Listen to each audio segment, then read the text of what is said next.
Welcome to SnapComms. A SnapComms staff survey is a useful tool for soliciting qualitative information, such as employee feedback and opinions. Its flexible design allows for unlimited, open-ended answers, as well as multiple choice, multiple selection, and free form answers. A SnapComms quiz is similar, but is designed so that right and wrong answers are scored. At completion, the employee can receive a scorecard with their results.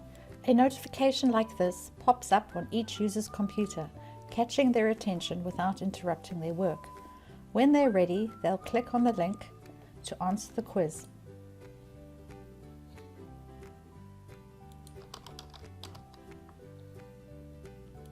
Their scorecard is presented once they have answered all the questions.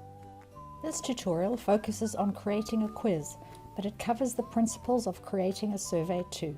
To get started, log into the Content Manager and select Create Content. Choose a survey to ask opinion questions or a quiz to ask questions with right and wrong answers. I'll pick a quiz. Now select your theme. The theme controls the colors of the pop-up notification and the quiz window. I'm selecting the Circle Company HR theme, where the corporate identity I have set up for that department in the branding section will govern the look of my alert. Name your quiz.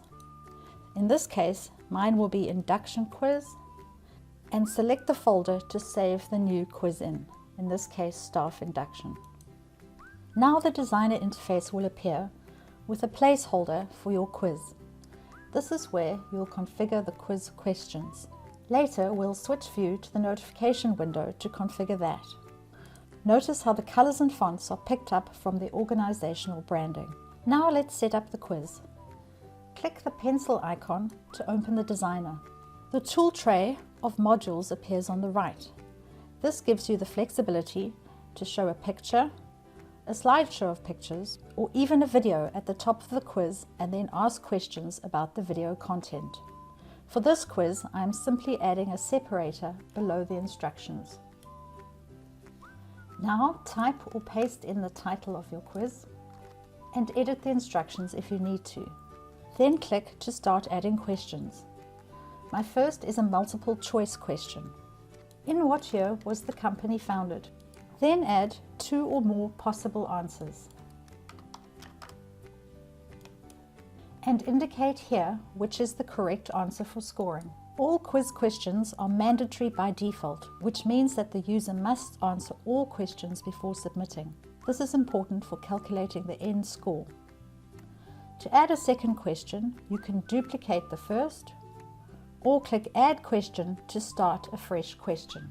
Type or paste in the second question, and this second question is single answer, and that single answer that must be entered to score a point, in this case, is Austria. You can add as many questions to the quiz or survey as you require. Simply size the window to fit the content, or allow the scroll bar for users to scroll down through all the questions. Questions can be reordered by dragging the left-hand handle, and the numbers will update automatically. Note how you can also customize the wording on the Submit button. And you can link to terms and conditions by just entering the URL, or type them in here, or remove this module if T's and C's are not required. Once you've created your questions, you need to set up the pop-up notification window, which will announce to new staff that they are required to complete the induction quiz. Switch the view to notification and edit the content with an eye-catching graphic or headline, and edit the call to action buttons if you wish. Lastly, preview the notification window and quiz to check the on-screen display and animation. I'd like to change the animation to spin for more on-screen impact. Open the settings and change the animation from slide down to spin. Now close the designer mode and look at the quiz settings. You can remove the question numbers and decide if a user can take the quiz more than once. If they do come back, should they see their original answers or start with a clean slate? For a quiz, you can also choose to show the user their score and the right answers when they're done. Should SnapComms keep their answers anonymous or let you see who said what? And should your quiz disappear from the message history once the end user has responded? Then click Apply. Next, select the group of users or individuals who should receive the quiz. Then choose the date and time when your quiz should first appear. The default delivery mechanism is to all SnapComms apps on PCs and mobiles. The notification settings define how many times the reminder should come back if the user doesn't respond the first time they see your pop-up. The default is to recur until submitted, and the recurrence interval is every 45 minutes, but that can be changed if you prefer.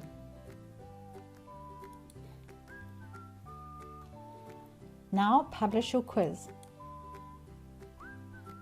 At the date and time you have chosen, the quiz will appear on each user's screen. They'll click the pop-up to read your instructions, answer your questions, and then click Submit. Depending on your settings, they may see how they did on your quiz, their score, their answers, and the correct answers, or SnapComms may simply thank them for completing your survey. Then come back to the Content Manager and look for the induction quiz in the folder or on the dashboard, and take a look at the success reports. For details on reading the success report, please see the SnapComms Reports tutorial. Thanks for watching. If you require additional help, please email tech.support@snapcomms.com.